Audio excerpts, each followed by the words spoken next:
Hi friends, welcome to this Raghuvansh English Learning and Improvement classes. In the previous session we have discussed about some important structures which are used in our daily life. The remaining part of the structures we are going to do today. आज हम लोग उसके important structures को जो बचे हुए भाग हैं उनको करने जा रहे हैं. इसमें देखिए कुछ structures हैं so, therefore, to, enough to, either or, neither nor, since, therefore, after, lest, enough, though, both and as well as while. आज हम इनको इन स्ट्रक्चर से बनने वाले सेंटेंसेस को करेंगे.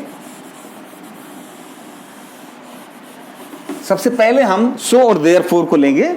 So and therefore both express the same meaning. Therefore इनका same meaning होता है, एक ही अर्थ. इसलिए किसी कारण के अर्थ को ये बताते हैं. He was ill so he could not attend the office. He was ill so he could not attend the office. एक सेंटेंस अब इसी रूप में हम therefore का भी यूज कर सकते हैं. दूसरा मान लीजिए हम सेंटेंस बनाए, he did not work hard therefore he failed. तो therefore का मतलब ही इसलिए. इस तरह से रीजन का जो रिजल्ट होता है उसके लिए हम सो और देयरफॉर का प्रयोग करते हैं. इसके बाद हम लेंगे टू का. टू इतना ज्यादा कि नहीं. कोई भी सब्जेक्ट इतना ज्यादा कठिन हो, भारी हो, इतना ज्यादा कि नहीं, भारी हो, कठिन हो, स्ट्रांग हो, इसके लिए हम टू का प्रयोग करते हैं. और ये नेगेटिव सेंस में प्रयोग किया जाता है. नकारात्मक भाव इसका आता है. नकारात्मक अर्थों में ही टू का प्रयोग करेंगे, सकारात्मक अर्थ में नहीं. इसलिए हम एक सेंटेंस लिखते हैं जैसे प्रश्न इतना कठिन था कि विद्यार्थी हल नहीं कर सके या कर सकते थे. एक ही बात है, पास्ट टेंस में है. इतना कठिन था. प्रश्न को हम कहेंगे द क्वेश्चन वाज था. बी का फॉर्म है था. So was too difficult. इतना कठिन, टू डिफिकल्ट. देखिए ये टू दोनों अलग हो गए. टू और टू मतलब ये डिफिकल्ट जो है ये क्वेश्चन को क्वालिफाई कर रहा, अर्थात एडजेक्टिव है. एडजेक्टिव से पहले ही टू का प्रयोग किया जाता है. Too difficult for the students to solve. देखिए टू के बाद वर्ब की फर्स्ट फॉर्म का ही प्रयोग किया जाता है, जैसा कि इन्फिनिटिव में बताया हुआ है. टू सॉल्व हल करने के लिए. इन्फिनिटिव में के लिए का भी अर्थ निकलता है. दूसरा सेंटेंस इसी टू का बनाएंगे. द स्ट्रीम वाज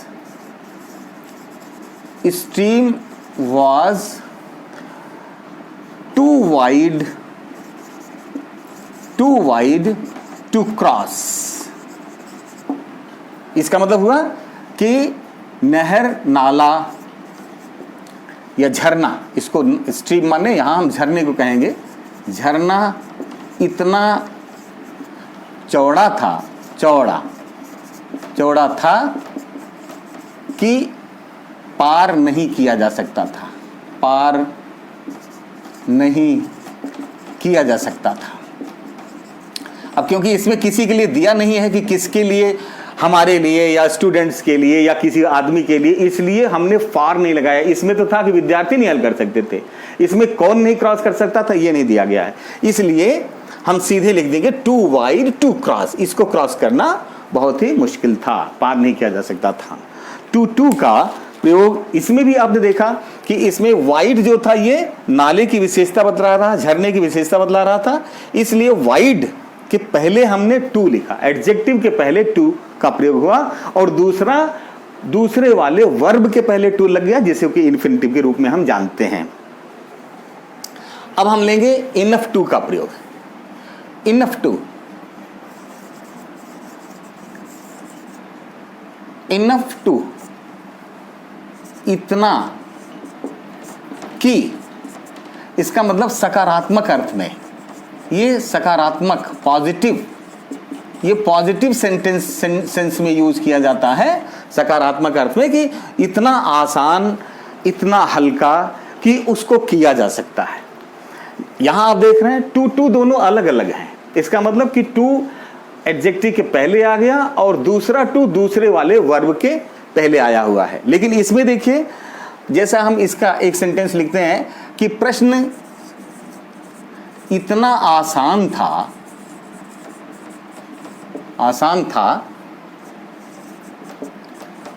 कि सभी हल कर सकते थे।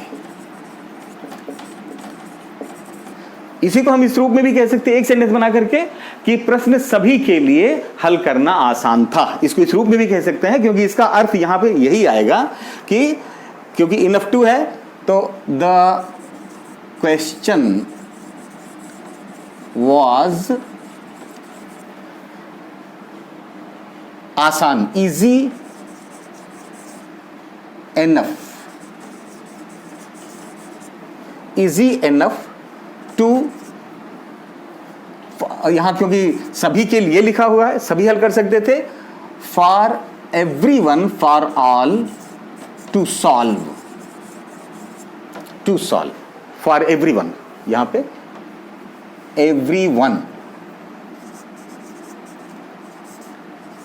एवरीवन टू सॉल्व, सभी के लिए या प्रत्येक के लिए प्रश्न इतना आसान था कि सभी हल कर सकते थे। आपने यहां देखा कि एनफ और टू, यहां वर्ब के पहले टू तो आता ही है, जहां भी टू आएगा वो वर्ब के पहले आएगा, लेकिन यहां एनफ और टू दोनों अलग अलग हो गए थे, क्योंकि यहां पे कौन कर सकता था हल वो भी दिया गया, इसलिए फॉर बीच में आ जाता है। और अगर इसी को हम कहें कि सामान इतना हल्का था कि ले जाया जा सकता था। हालांकि ये पैसिव वॉइस में सेंटेंस हमने लिख दिया है। सामान, द लगेज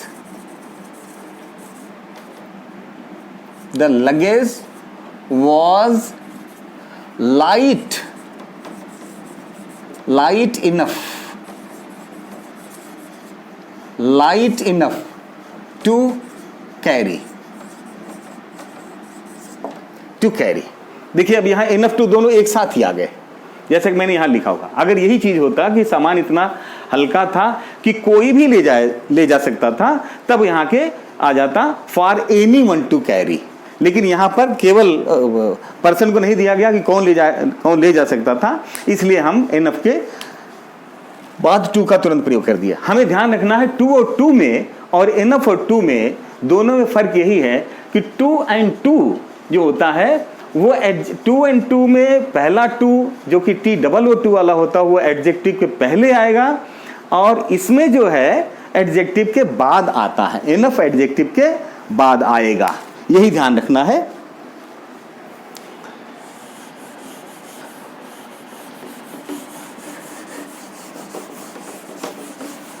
इसी तरह से एनफ टू हो गया आइदर आर और नाइदर नार। अगर हम एक को समझ जाएंगे तो दूसरे को भी ठीक उसी रूप में, एक सकारात्मक है और एक नकारात्मक है। आइदर आर, आइदर आर, या तो या, जैसे हम कहें कि या तो अध्यापक ने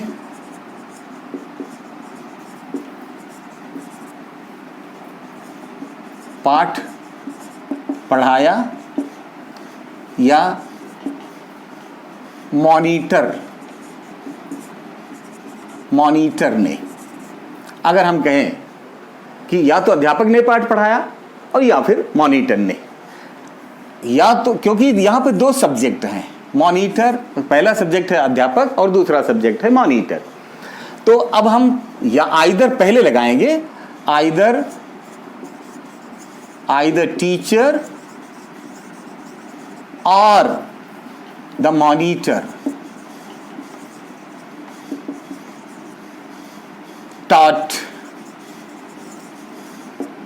taught the chapter, taught the lesson या चैप्टर। आइदर टीचर और आइदर मॉनिटर, या तो अध्यापक ने या मॉनिटर ने। लेकिन दूसरा हम कहें अगर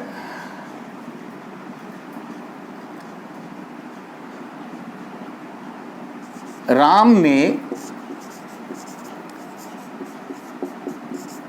या तो प्रश्न लिखा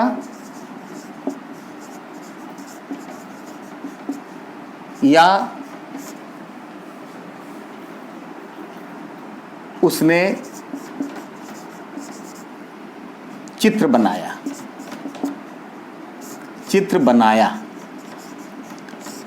अब यहां पे सब्जेक्ट एक ही है, काम दो हैं, प्रश्न लिखना और चित्र बनाना। यहां पे अध्यापक एक करता था, दूसरा करता था मॉनिटर, और पाठ पढ़ाने का काम एक ही आदमी करता था।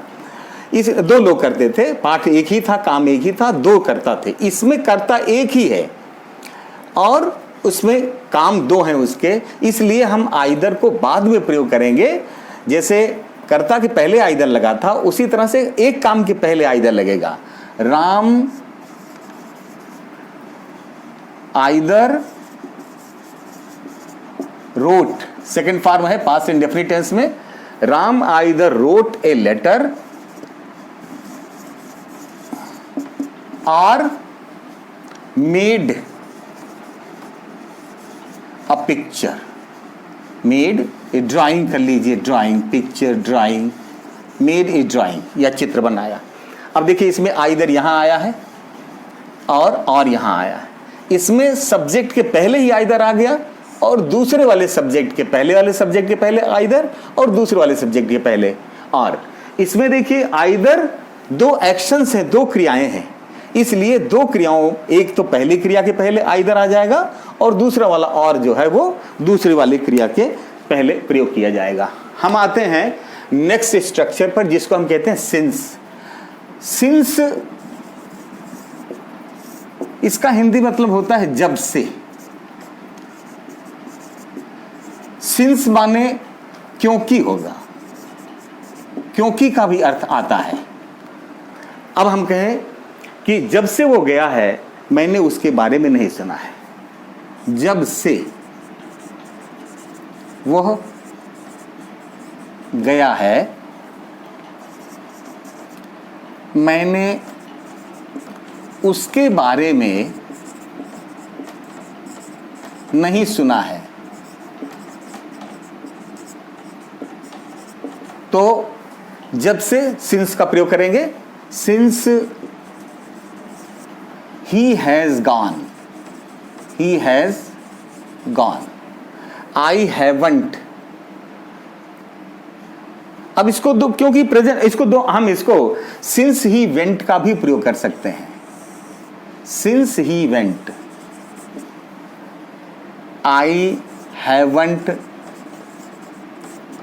heard of him, मैंने उसके बारे में नहीं सुना। यहां पर आप दोनों टेंसेस का प्रयोग कर सकते हैं। Since he has gone, I haven't heard, या since he went I haven't heard.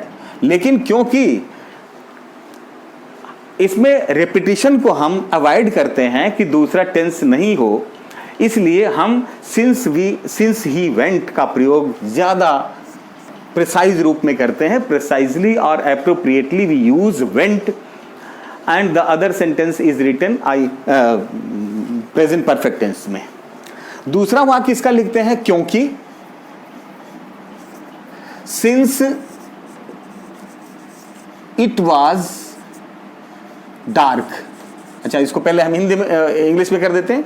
Since it was dark I could not go out, I did not go out, I could not go out, क्योंकि अंधेरा था। Because के अर्थ में भी इसका प्रयोग होता है, बिकॉज माने क्योंकि, बिकॉज या सिंस इट वाज, क्योंकि अंधेरा था। अब देखिए यहां अंधेरा के लिए हमने डार्क पहले नहीं लिखा, क्योंकि यहां इट जो है वो सब्जेक्ट के रूप में आ गया है। ये हम देयरफॉर और इट के प्रयोग में बताएंगे कि इट कहां सब्जेक्ट के रूप में आता है। क्योंकि अंधेरा था इसलिए। अब आप कहें कि सो का प्रयोग इसलिए हम नहीं प्रयोग करेंगे तो नहीं होगा। सो और देयरफॉर का प्रयोग नहीं करेंगे, केवल कॉमा का ही प्रयोग करेंगे। इसलिए मैं बाहर नहीं जा सका, मैं बाहर नहीं जा सका।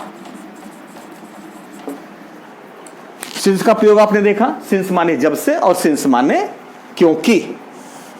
अगला स्ट्रक्चर हम देखेंगे, लिखा हुआ है बिफोर और आफ्टर।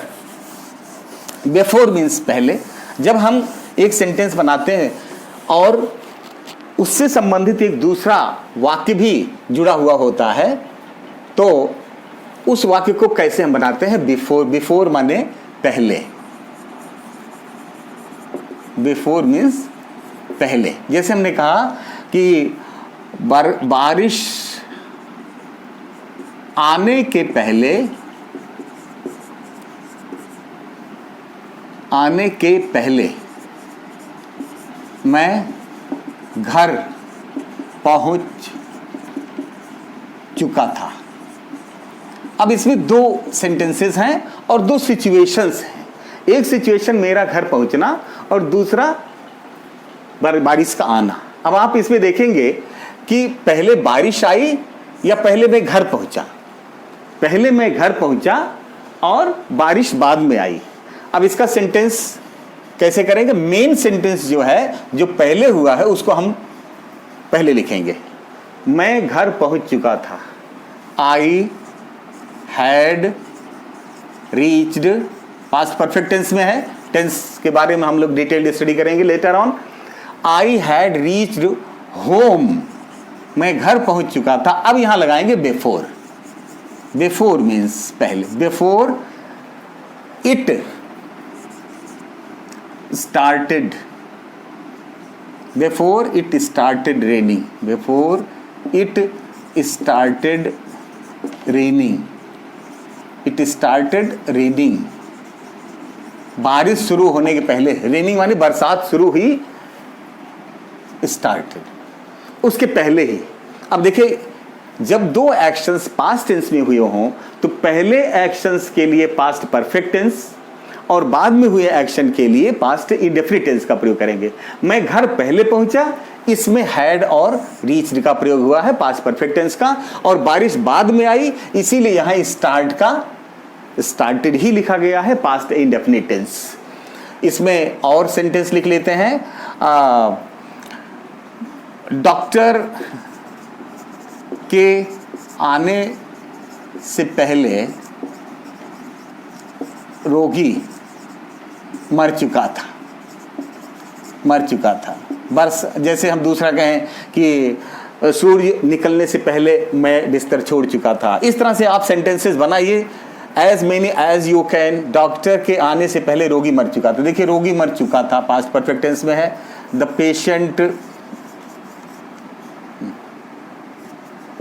पेशेंट हैड डाइड, ये पहले हुआ था काम।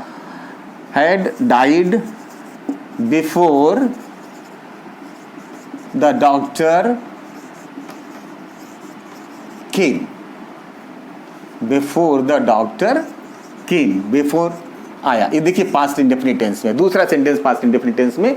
उसी तरह से हम आफ्टर का प्रयोग करते हैं। आफ्टर माने बाद में। सूर्य छिपने के बाद, सूर्य छिपने के बाद मैं घर पहुंचा, घर पहुंचा। अब इस वाक्य को देखेंगे, सूर्य का छिपना और मेरा घर पहुंचना, दो एक्शंस हो रहे हैं। सूर्य छिपा पहले और मैं घर पहुंचा बाद में। तो हम कहेंगे आई रीच्ड होम, इसको इस तरह से करेंगे, I reached home, I reached home, क्योंकि ये काम बाद में हुआ। आई रीच्ड होम ये बाद में हुआ और पहले सूर्य छिप गया था, तो इसलिए इसके हम लिखेंगे after the sun had set. Set माने डूबना, अस्त हो जाना। सेट सेट सेट तीनों फॉर्म, थर्ड फॉर्म यहां आना चाहिए। इसका थर्ड फॉर्म भी सेम होता है। दूसरा सेंटेंस इसमें लिखेंगे, परीक्षा समाप्त होने के बाद, समाप्त होने के बाद विद्यार्थी घर गए। इस तरह से आप स्ट्रक्चर घर पे बनाइए अपने एज होमवर्क, इसको समझ करके, और अपना एक इंग्लिश लर्निंग का एक पैशन रखते हुए इस प्रकार के सेंटेंसेस बनाएं। विद्यार्थी घर गए, सबसे पहले हम ये लिखेंगे, स्टूडेंट्स वेंट होम। घर गए पास्ट इंडेफिनिट टेंस में है, और इसके बाद परीक्षा समाप्त हुई पहले, तो इसको हम had the after the examination, अब एग्जामिनेशन वाज ओवर, इसको हम वाज ओवर कहेंगे क्योंकि परीक्षा फिनिश नहीं होती है, परीक्षा ओवर होती है, समाप्त होती है। समाप्त होने के लिए टाइम इज ओवर, परीक्षा एग्जामिनेशन इज ओवर, इनका हम प्रयोग करते हैं। तो बिफोर एंड आफ्टर का इस प्रकार से स्ट्रक्चर हम बनाएं, और मोस्टली आजकल के समय में हम इस ऐसे सेंटेंसेस को हम प्रैक्टिकली स्पीकिंग में और राइटिंग में बहुत ज़्यादा प्रयोग करते हैं। इसके बाद आता है लेस्ट।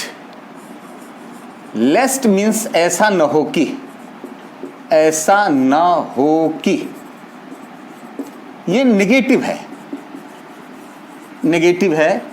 इसका मतलब कि अगर लेस्ट रहेगा तो उसमें नॉट का प्रयोग नहीं होगा, नॉट का प्रयोग नहीं होगा लेस्ट वाले वाक्य में, क्योंकि ये itself it is negative word. जैसा हमने कहा संभल कर चलो, संभल कर चलो, ऐसा न हो कि गिर जाओ, कि गिर जाओ। ऐसा न हो कि, नेगेटिव आ गया ये। वॉक केयरफुल्ली, वॉक केयरफुल्ली, लेस्ट, ऐसा न हो के लिए हमने बताया है कि लेस्ट का प्रयोग करेंगे, लेस्ट। और इसके साथ एक चीज और है, शुड का प्रयोग होना चाहिए, वर्ब के पहले शुड का प्रयोग होगा। लेस्ट यू शुड फॉल डाउन। दूसरा हम कहें सावधानी से अध्ययन करो, अध्ययन करो, कहीं ऐसा न हो, कहीं ऐसा न हो कि फेल हो जाओ, फेल हो जाओ। इस प्रकार से हम अपने डेली कन्वर्सेशन में, डेली कम्युनिकेशन में हम इस प्रकार के सेंटेंसेस प्रयोग करते हैं। अध्ययन सावधानी से करो, स्टडी केयरफुल्ली, डिलीजेंटली, केयरफुल्ली, खूब मेहनत करो। जैसे स्टडी केयरफुल्ली, डिलीजेंटली भी कहते हैं, डिलीजेंटली, कठोरतापूर्वक मेहनत करो। लेस्ट you should fail, लेस्ट you should fail, कहीं ऐसा न हो कि फेल हो जाओ। हमने देखा कि लेस्ट के साथ शुड का प्रयोग होता है वर्ब के पहले। नेक्स्ट स्ट्रक्चर हम लेंगे दो। दो मीन्स यद्यपि, दो। ऑल्दो, येट, ये ऑल्दो का भी, ऑल्दो, ऑल्दो, दो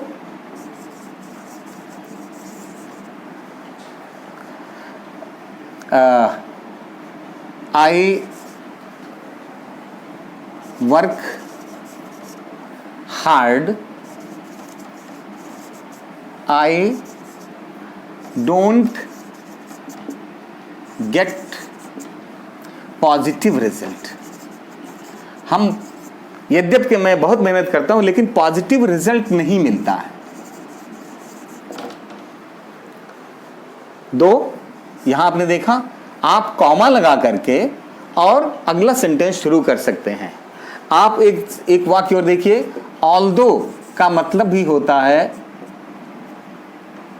ऑल्दो, यद्यपि। इसके साथ येट का प्रयोग होता है, येट, अर्थात दूसरा सेंटेंस स्टार्ट होने के पहले येट लगाएंगे। Although he worked hard, he worked hard, yet he failed, yet का मतलब फिर भी, yet he failed, यद्यपि उसने कठिन मेहनत किया फिर भी फेल हो गया।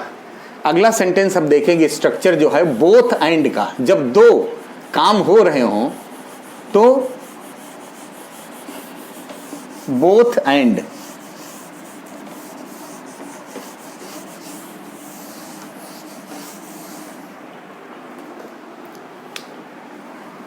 वह, sorry, both and,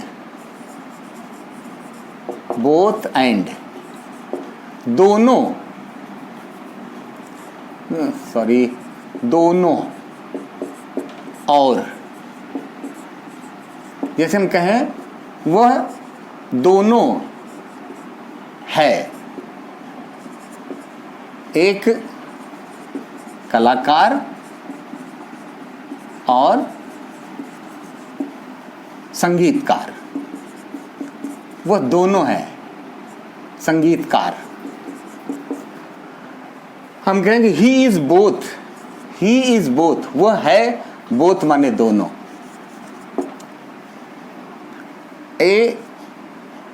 an artist, he is both an artist and, यहां आ गया बोथ और एंड कहने का मतलब कि जो दूसरी उसकी क्वालिटी है, एंड म्यूजिशियन,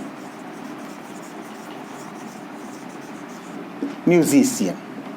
क्या हम यहां भी जैसे एन आर्टिस्ट आया है, क्या यहां ए म्यूजिशियन लगा सकते हैं? नहीं लगा सकते हैं। जब एक ही व्यक्ति की टू क्वालिटीज हों, थ्री क्वालिटीज हों, तो एक बार हम आर्टिकल लगाएंगे और अन्य दूसरे क्वालिटीज के लिए या कैरेक्टरिस्टिक्स के लिए हम कोई दूसरा आर्टिकल नहीं लगाएंगे। नहीं तो ये हो जाएगा एन आर्टिस्ट, वो आदमी एक आर्टिस्ट है और दूसरा आदमी म्यूजिशियन है, इसलिए एक ही आदमी कलाकार और संगीतकार है। नेक्स्ट हम लेंगे as well as, as well as, साथ साथ, साथ साथ या साथ में, गो एलॉन्ग। जैसे अध्यापक अपने बच्चों के साथ थिएटर गया।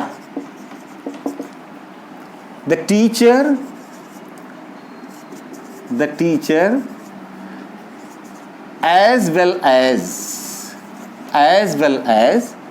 children went to theater. Went to theater. दूसरा सेंटेंस हम लेंगे,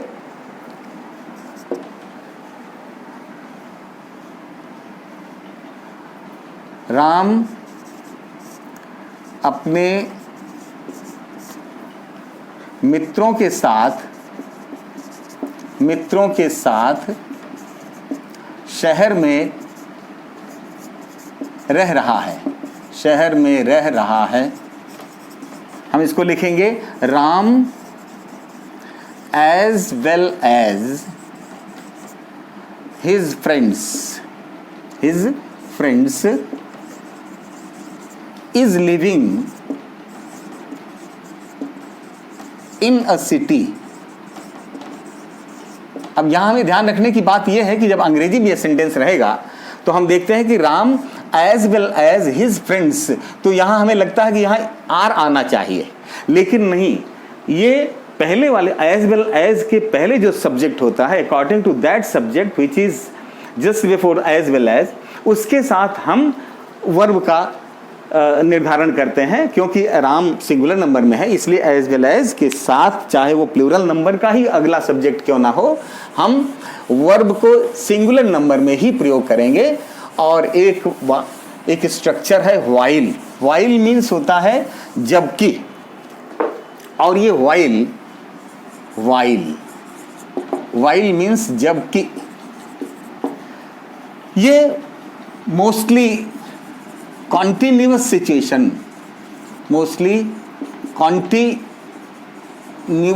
सिचुएशन को शो करता है, वर्क गोइंग ऑन को दिखाता है। जैसे हमने कहा, मैं पढ़ रहा था जबकि मेरा दोस्त टीवी देख रहा था।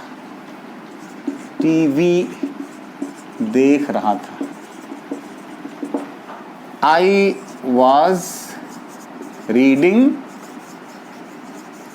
while my friend was watching या टीवी देख रहा था। तो इसी प्रकार से जैसे हम कहें जबकि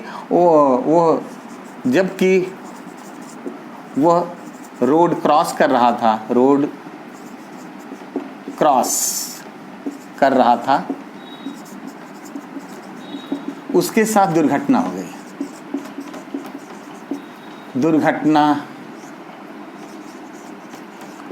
हो गई। while जबकि, अब देखिए continuous tense, while he was crossing the road, he met an accident.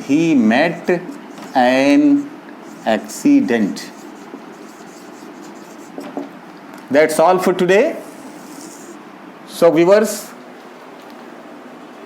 like, share and subscribe my video and make a lot of practice with all these structures, or you will find that you will be able to speak and make as many sentences in your practical life as to your satisfaction.